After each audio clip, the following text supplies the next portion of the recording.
Who's ready for the weekly bust? You're in the right place if you came to catch the show. Tylen and Levi are the names of your host. Who the next guest is, I really wanna know. Conversation escalating, let's get to the show. Who's ready for the weekly bust? This is part 2 with Reggie Barnett Jr., the now and the new champion. He's an awesome guy, man. I'm trying to give you my best intro, man. My head's a little clouded. There's been a lot of stuff going on tonight. Let me turn that down. We are in there. My bad. No, we're good. Everything's on our end is okay as well. So here we go. We're gonna welcome Christian to the show tonight too. He's gonna join us. This is our co-owner. He shares the show with us. He's also our tech guy. He's gonna join in and fill in our empty seat since it's a virtual. No chin tonight, no belt, eh? Yeah. Yeah. Oh, yeah. Your mic's working, huh? Yeah, they all should be working. Christian's is working. We're in there. All right. That was all me, guys. No, you're good, man. We have a great show for you guys lined up. Everyone that's joined in, man, we have a hell of a set list here. We have a hell of a guest. Reggie is the champ now. He earned his belt from Grant. He took it from him on Saturday. He did it in a fantastic fashion. Picked him apart. He did it in the most dominant way you could. There was no questions asked by the end of the fight. I told you I was going to take his heart. That's right. Reggie, welcome. How you doing, buddy? It's been a day, a little tired. I went and worked out and trained with my students and yelled at them a bit because their sparring looked like crap today. I don't know what's wrong with them, but it's just been a day. I hung out with my family this morning. We went to the art museum, and that was fun. There you go. So I'm gonna ask right out the gate. Yeah. There's as you said, you went and trained with your guys. Do you train you said you do train with kids for you have your own children's boxing thing, right? Yeah, his dad runs his own gym. Okay. So yeah, we own our own gym. We've been in business 15 plus years. Yes. And we have kids program up to adults, but I train the adults, and every now and then I like to go work with the kids. Okay. So is there any advice for young boxers that would like to make it a career? Work when nobody's working, and consistency. Practice doesn't make perfect, but it makes you better. Absolutely. Okay. So dedication, stick to it. What if they're what about advice wise if they're No. Hold on, I have to explain something. Because you can be dedicated to something, but not consistent in it. Does that make sense? Absolutely. Like you could be dedicated to a cause, and if anybody brings it up, oh yeah, you give your knowledge, you support it, blah blah blah. But you're not consistent in it because you're not showing up and doing the things that other people are doing to further that cause. Does that make sense? Absolutely. That's being a sayer, not being a doer. Say what? But that's being a sayer, not being a doer. For people that just say it. Pretty much.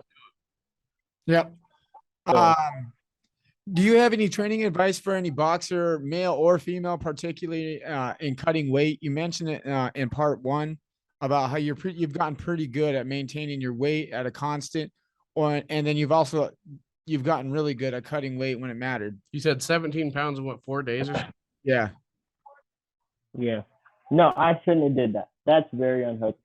So first thing is, if you're truly going to be committed to this sport and fight, then you need to stay 10 pounds within whatever weight you're going to fight to make weight healthy.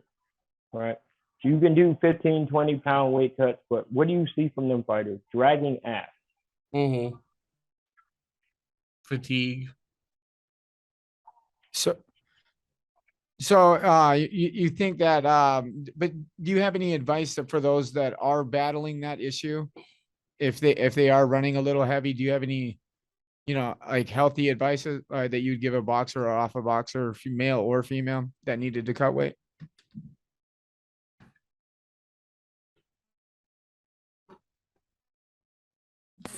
Lost you, champ. We lost you. Can you hear me? We There got we you. go. We got you back. We Yeah. got you back. I was trying to change it to my speakerphone because the Bluetooth sucks. Yeah, we lost you there. I don't know why. It must have been. Did you hear us? Yeah, I can hear y'all, but you couldn't hear me. But it's going in and out because this thing sucks. But Do you want me to what ask? was the question again? Yeah. No, it's all good. That's my fault. Repeat it real quick. So the question was, anyone that's truly battling that issue of maintaining the weight, and they do have to cut weight, and they are like just having a hard time.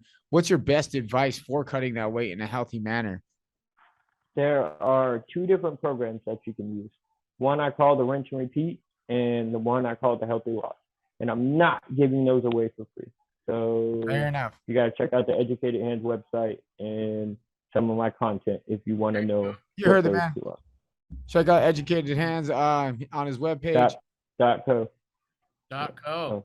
We have all different kinds of tips and all that stuff. You know, I've accumulated a length of knowledge. It's not just Educated Hands. I am educated in all verses of combat sports, from the fighter to the manager to the promoter to the guy sweeping the mats or cleaning them after. I've done it all. Excellent. Okay, fair. So check him out, you guys. You heard what the man said. EducatedHands.co. Go. All right, and moving on, man. I think Christian wouldn't mind taking this question. Third in line. Oh yeah, okay. So I just saw this for the first time today, the footage of the Tyson biting Holyfield's ear. And I was wondering, like, what did you think about that? Because that was gnarly, dude. That was crazy. He's never seen it before until today. Yeah. He's never seen it until today. Do you recall it? Do you remember? He's never seen it? He's just seen it today. Yeah, for the first time I saw that. It's like, holy shit.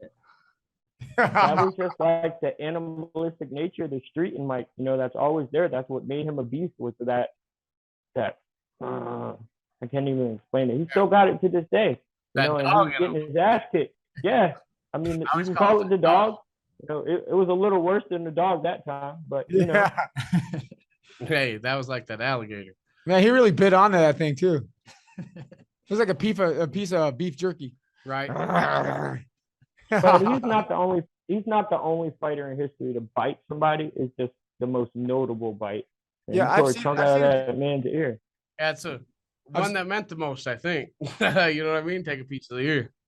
It's really frustrating when they're frustrated and they have no more answers. They don't know what to do. They're getting their ass kicked and they're trying to hold on. So fighting. Yeah. Speaking of high-profile boxers, we have some big names getting ready to fight, and the rumor mill's flying around about Floyd and Connor too, right? And the rumor, and not the rumor, is Triple G and Canelo. I want to know who you have picked on each. You know, even if Connor and Floyd, you know, that man. Well, for one, I don't care if Connor and Floyd fight again. The first fight was the Great White Hype, written out perfectly, and the second fight, what for? So they can make more money off of people, right? It's pointless. As far as Triple G and Canelo, every time they fought, they've made each other evolve as a fighter. They've brought out the best in each other. Yeah. Right. So I'm not rooting for either one to win or lose. I'm excited to see what they bring out of each other, because after each fight, they both went on, regardless of it, to become even better at their craft. So those are the fights you like to see. When Thomas Hearns fought Marvin Hagler, when Sugar Ray Leonard fought, Hands of Stone, Roberto Duran, you know, fights like that where both guys bring out the greatness. Hopkins, Jones Jr. That was a good one. Oh, I love Jones Jr. Yep, there you go. Yep, Hopkins, Jones Jr. Yeah. Hey, I mean, the list could go on, man. I'm a fight. Well, I was watching old school fights. So. Well, the Canelo's coming off of a loss with Bivol as well. I think Bivol destroyed Canelo in that fight. Canelo did his best to hang in there. Honestly, it was the first time we ever seen, you know. And but he dared to be great. He's talking about a man who went up and fought somebody that he knew was bigger than him. Yeah. and hit that man with everything but the kitchen sink. It's not like Canelo That wasn't is hitting so him. true, man. Right? That We is can't so sit true. here and be like he Mhm. wasn't hitting him, but it just no matter what he did, unless he found like that sweet spot, it just didn't have any effect on him. Yeah, Yeah. no, Bevo. And then there's a different insane to way watch to Canelo, go like, about beating a bigger man. Right? It's not about knocking them out. It's not about lasting or whatever. It's about finding a weak point and exposing it and cracking that weak point. When you know you're fighting somebody bigger than you, fighters have this thing and we act like we don't do it. When we walk into a room of people, we automatically size up everybody and assess, you know, who's the strongest, who's the weakest, and what I may need to do to this person. That it just happens, you know, it's natural in a real fight, right?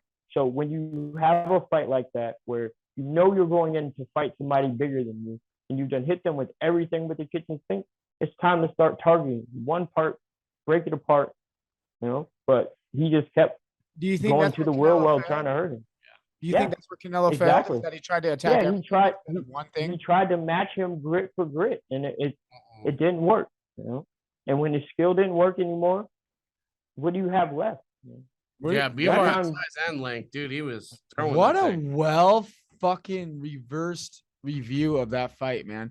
That was a beautiful assessment, man. It really was. Of way Canelo kind of broke down or tried to break down Bevel. Right. Great perspective, bro. He did. He tried to break him down just the wrong way, like all encompassing tried to break him down, and it was too much for him. You know? Bevel took his shots and fired back, walked him down, beat him up. Find that weak point, that one point that you can expose and go after it over and over again. Canelo just kept trying to break him down in any which way possible. So, sometimes it's a thinking man's sport. Come on, let's move on. So I'm not rushing y'all. I just don't want to run out of time again. No, exactly. You're right. absolutely. We got one major rumor that really in particular affects the company that we're all interested in with BKFC. Nate Diaz. Do you keep hearing I it? don't know. Nothing I don't on know. You see the online post, blah, blah, blah. Do I think at this point in his career, it's hit or miss. It depends on who he fights. We know he's got hands. Right. Yeah. But He's Barnett got so much scar is a tissue. different level of hands. I don't doubt his toughness. I don't doubt his skill. But at the same time, we're talking about Can you learning imagine the on the exposure? job. Oh, of course. Of course. I mean, You know, it makes the sense. bigger names they bring in, of course, the more exposure it is for the sport. Like Bacall from But also you have to say though, if you bring these people in and they don't perform like some of these big name people have, then what do you have? right. Right. Exactly. Then you're paying what are you paying for? I get it. Okay. Fair point. So yesterday I seen a controller in your hand. Are you a PlayStation or an Xbox person? PlayStation, my bad. Xbox. Your Come heart on, wanted to say yeah, Xbox. Say the real good one. Come on, give us the real good answer. Xbox, baby. Hey, can't hate So on I have the original PlayStation, PlayStation 2, my PlayStation 3, PlayStation 4. My dad has a PlayStation 5, and I might get the new one. I'm not sure yet. Okay. So that really leads me into my next question then. It seems like you're a real gamer then. And are you Not anymore. Only on my downtime and only late at night when it seems to be the common theme with a lot of fighters. They all do it, man. My man, like what leads me to that question is that do you stream as well in that off time? So I was streaming my Red Dead Redemption and my quest to achieve a year in everyday doing daily challenge. And even in the midst of a fight, I was still getting it done because my daughter would call me if I went out of town or I had to do something and get online and do one for me. And I think I was at 283 days. Remember, there's 365 days in a year. I had like 27,000 followers. There you go. Wow. Right? I mean, the streaming community is And then, so and then you know what Rockstar did? Did they ban you? They reset it. They reset it What happened? No, they and reset. gave everybody. Oh no. They reset it and gave everybody a couple $100. Wow. After Say that doesn't compensate for what I had for following. months. And so like I was so mad I quit playing for a while. Like I just was like, you know what, I don't even want to play anymore. So I Yeah. started playing a couple other games and I mean, gaming with my daughter a little bit. I And I play. haven't really picked it up as far as streaming anymore. Every now and then, I might like save a video and post it on my YouTube. You can go on my YouTube page and you can see a couple of the crazy videos I did up there, but and like one or two of my streams. But I just didn't pick it back up. I was crushed. I was like, damn it, no warning, no nothing. 283 days. Yeah, Making sure that Yeah, I got man, on I can't every day, believe that. one daily challenge. yeah. No, that's Isn't And that nuts how much nothing, no warning. the companies have like IG and face? I'm currently in a Facebook ban, and it affects my following bad, dude. like it's crazy how much power the companies hold when it comes to your social media platforms. So growing up as a boxer, right?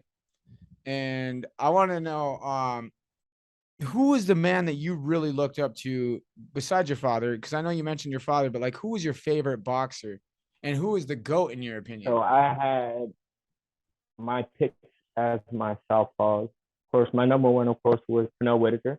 And we trained before we had our gym. We trained out in Portsmouth over off of Frederick Boulevard, and there was a gym out there, like literally right on the corner before the hood started. And my god brother Ivan and my cousin were getting ready for the for the national POW, and I didn't qualify at all. So dad was working with them, and I got a chance to work with Pernell for like 9 months. Just every day I would go to the gym, I'd do my workout, and if he was working with one of the other pros that he was training or doing nothing, he gave me a few tips. I got to train under for a little while. And then we moved back to Virginia Beach, and then dad opened his own gym. So, okay. but Nice. I want to say Pernell Whitaker, Jab Judah, Marvin Hagler, because he was a southpaw, but a really, really good switch hitter. Winky Wright, and Antonio Carlos. Those were my five. Huh? Those were my five. Those were my five. My southpaw style is kind of modeled between weaving in and out of those five southpaw styles. And if you go back and watch the fight, you can see a little bit of all of them in there. I did a little bit of Zab. I used Hagler for my switch hitting. I used Winky when I brought my guard up high and countered back.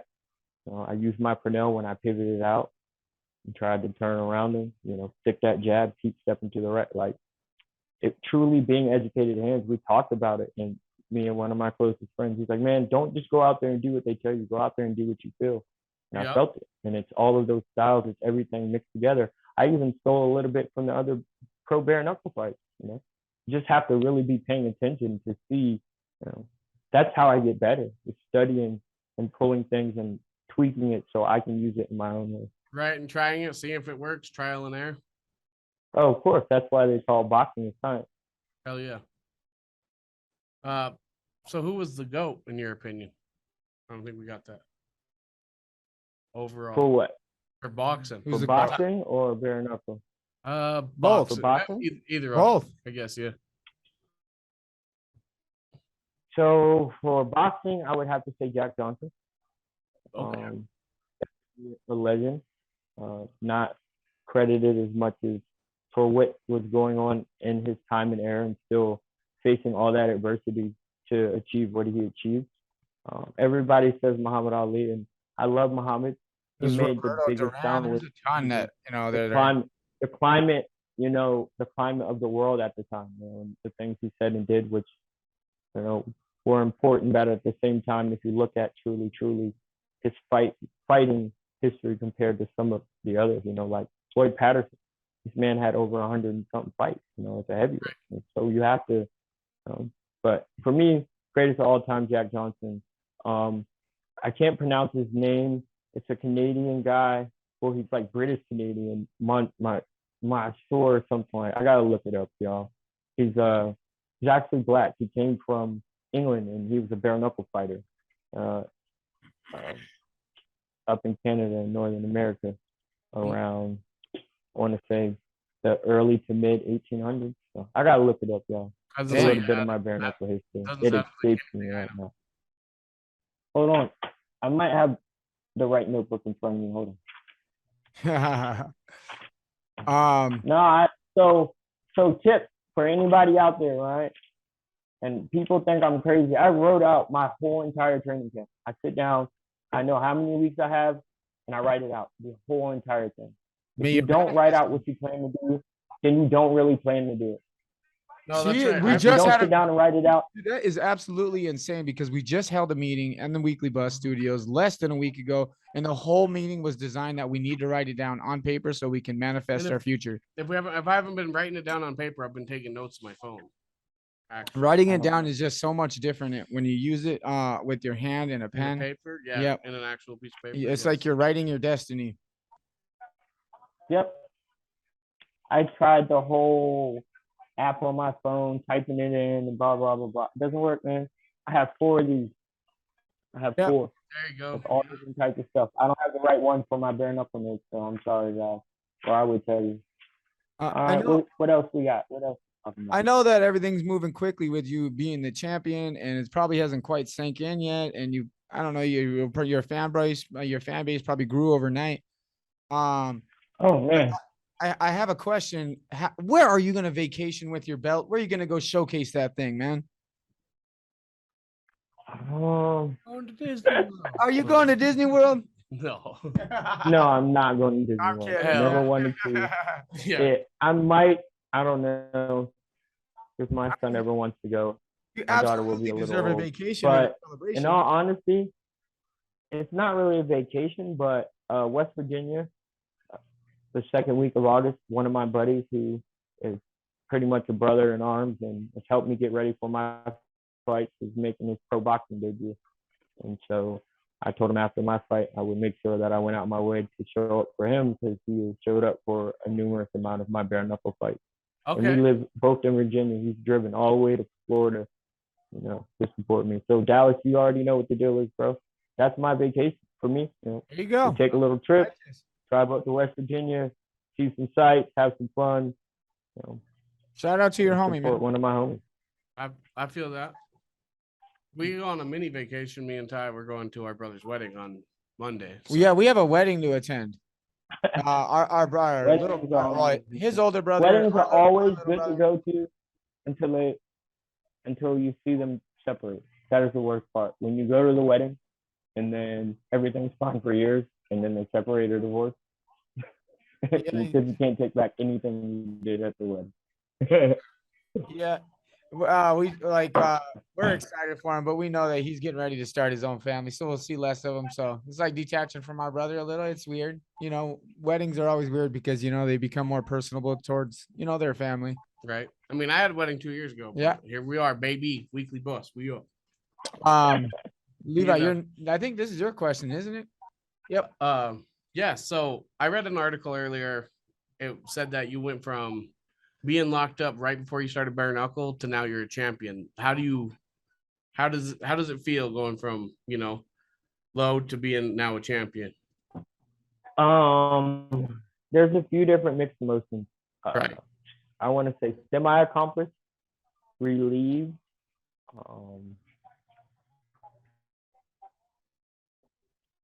You got anyone in I'm trying to think of the word because I don't want to come off as egocentrical, but there were a few people that I was incarcerated with that were really, really, gifts to me. And they sent me messages congratulating me and were humble enough to say, I didn't really think you were going to do what you said you were going to do in prison. And now to see it manifest, it was at one point, it was like, I told you, but another part was like, thank you so much for, even though you doubted me, seeing the work that I put in and giving me that little bit of respect that I feel like I deserve. Because nothing in life, is given. You got to earn that shit. That's the way I feeling recognized and given. for your accomplishments is definitely something to feel grateful for, man. I would because we've put in a lot of dedication ourselves over here, and it's starting to manifest itself as well. So I get it, and we've come from struggle ourselves. You know what I mean? I also have a background of myself, and I've also rose to the top through, in a sense, over here. And I get exactly what you're saying. Did he freeze on us? At the same time, though, have to keep a little. No, I'm right here. I was listening. Oh, there you are. There you are. Oh, I thought you froze. I heard the whole question. Okay, cool. At the same time, you have to always maintain that level of humility within yourself. You know, not to other people. It's nice to be humble to other people and respectful and, you know, the whole mannerism thing. But when you talk about self, right, if you forget what you went through or you look at it as, oh, I've made it, that complacency sets. Absolutely. That overassurance. Complacency is and the you devil. Stop walking. Something that Yeah, if that's what you want to call it. Like I said, man, I'm a Christian. I was raised that way. I believe in Jesus. I don't preach to nobody. Like I said earlier, I can show you the cup, but I can't make you drink from it. But I can show you what's been done for my life. And, you know, at the end of the day, you try to just walk the right way. So hopefully you can save a couple lives in the process. And I know 100% I have. You know, there are people who have told me. So, and it's not about the whole poking my chest out or the pat on my back. It's putting my head down and moving forward for myself, and then also to continue to help other people. Christian, this one's for you, man. I'm sorry, that's the mission, man. Go ahead. Okay, go ahead. Christian, our man right here has a funny question for you. What the second? Yeah. History. So if you could fight anyone from history to the death, who would it be? One person. Anyone, live or dead?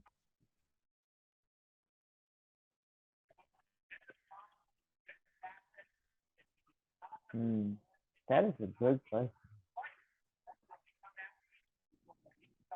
If it had to be a fight to the death.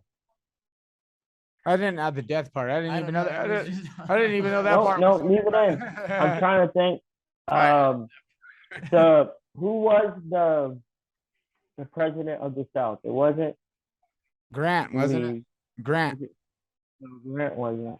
Oh man. Jackson. At the time. I think it was Jackson. At the time. Yeah. Yeah. It was Jackson and Abe going at it, I'm pretty sure. If somebody would have, it'd have been better if him and Abe would have just squared up on it. You know, who knows what would have happened? But right. We're talking millions of lives lost, you know, over a, you know, forget it. Let's just duke it out, and whoever wins, we're going with that. So that's right. All right then. But, yeah. Solid answer. Levi, who would you fight? You know, it's got to be legendary, you know, because it's me, Levi the legend. I'm going Genghis Khan. You'd hand-to-hand You know, combat. that went through my mind too. He wants to fight Genghis Khan too now. Why is Genghis Khan the man you want to fight? Because he's the most notorious in the world, dude. He killed everybody. Actually, I think everybody's linked to Genghis Khan at some point. So, but naked to naked, man to man, mano mano, you're gonna fight to the death with Genghis Khan. Or Donald Trump. One of the two, dude. I ain't going there. Christian, what about you, homeboy? Who are you fighting? I am not going there. You don't know? Christian said, I'm not a fighter, I'm a lover. What about you? My bad, yeah. Anyone in history? Yeah. Holy shit. Anyone in history? First person. Fuck it, dude. I think I mean, is it a want or a desire or just first person that comes to mind? I get to the death, fight one person hopefully you think you can beat. Okay. What's the fun in that? Hold on. We got to talk about mentality here, right? Right. You don't pick somebody you think you can beat. You're fighting to the death. Yeah, this is a fight. You pick somebody that you know is going to bring the best out of you. You're not entirely sure you're going to win. Right. And both in your prime, you got to give them prime. Do you know who I'm going to pick? Do you know who I'm going to pick? Nope. I'm going to pick the same person I'd fight that's alive, no matter what. I'd pick Brad Pitt. Fuck it. Throw me in the pit with Brad Pitt. I'm going to fight him. Damn. All right. Yeah. I think I'm going to fight him. So, and that's just a test. I'm going to say, it's me or you, bro. I think I'm gonna fight. I'm gonna fight Brad Pitt. Are you talking about like Brad Pitt, or are you talking about Brad Pitt, Edward Norton? I mean, Fight Club, Brad Pitt. Yeah, that's prime. Yeah, all right. That's the Brad Pitt I want to fight. So, back to the thing about being a family man. I'm gonna get this one out here. Let you have your time with this one. Being a family man, we went over it, but I want to talk about your charity that you Yeah, you said that you do. you mentioned your kids. Do you have a kid, single kids, multiple kids, and how old are they? And are they involved in boxing as well? So I have a son and a daughter, and my daughter trained jiu-jitsu, boxing, and MMA from the time she was about 7 to 12, and she had like her first real sparring session, and she beat the little girl up, and she decided she didn't want to fight anymore. So that was her experience. She can handle herself. She has basic grappling skills, pretty basic boxing, but she can handle herself. And then I have my son, which is my squishy. That's what I call him. The dance I was doing out to the ring, that's the squishy dance. She made it for him because he tries to copy her dance, and he's just like, he just jumps forward.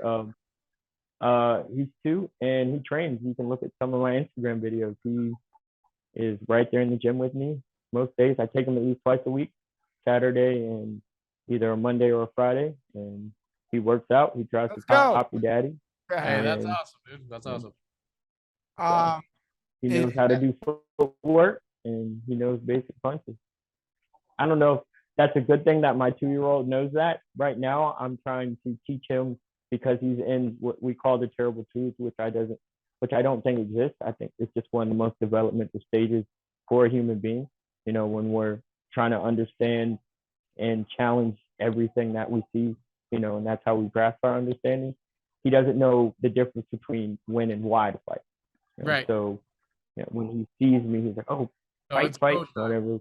I took him to a meet and greet the other weekend, and I was doing pads with him and the other kids, and the little girl put on my gloves, and she came outside and raised them up to him like this, and he said, "Bing, bing," and I was like, "Oh my goodness!"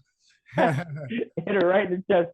I picked her up, and she was fine, but it was like, just because you're capable of doing something, you still need to know when and where and what's appropriate for it. A 2-year-old, that's hard to teach. Right, a 2-year-old, that's go time. Yeah. So I got a nephew that's like that.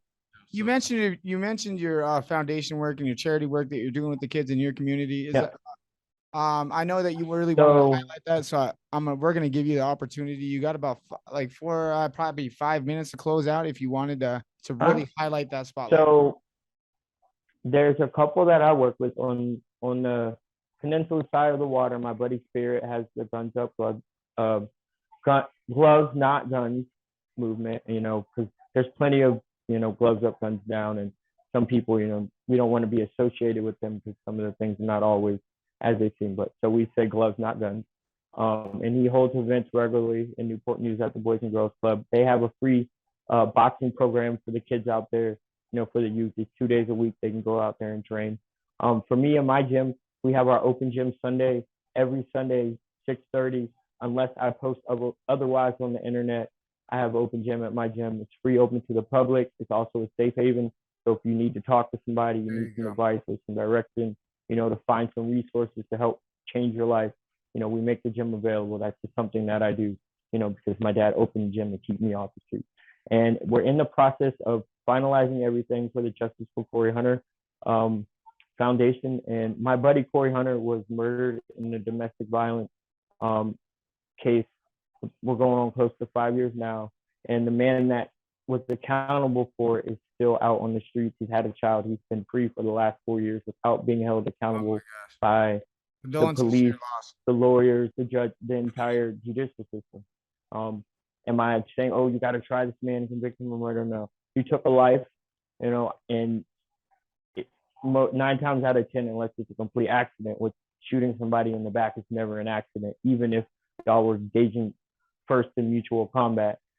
I feel like he deserves to be held accountable, So we just want, and then there are plenty of other moms and dads, sons, aunts, uncles who have lost loved ones to gun violence and seen absolutely no justice for the loved one that they lost. And so we want to be able to provide aid, support, for the kids if, they need help. It's going to grow into something magnificent. But initially, we want to just support people who have not received what the legislative system is supposed to do for them. Do you guys have The any accountability part. I respect that. That's awesome, dude. Do you guys have any upcoming events or any web pages or anything that you would direct anyone to that was looking into maybe wanting to volunteer or help out or get involved with that? Like I said, Corey's widow and his mother-in-law they're the ones who are going to be, the runners of it. And we're just going to direct all of everything from the Educated Hands and Educated Minds project towards that. Because in the summer, we do the Educated Minds project. We start to plant seeds, and then during the school year, that project is getting kids together to start the conversation about helping each other. Because COVID, the kids were separated for a while. Man, it's a lot, but we're just trying to do work in the community, man. That's it. I don't want to cut you off, but we're under a minute here. I wanted to close out and thank you so much for joining us once again. For taking back give us time, man. We Thank appreciate you guys for giving me a chance to talk about, the stuff that I have going on.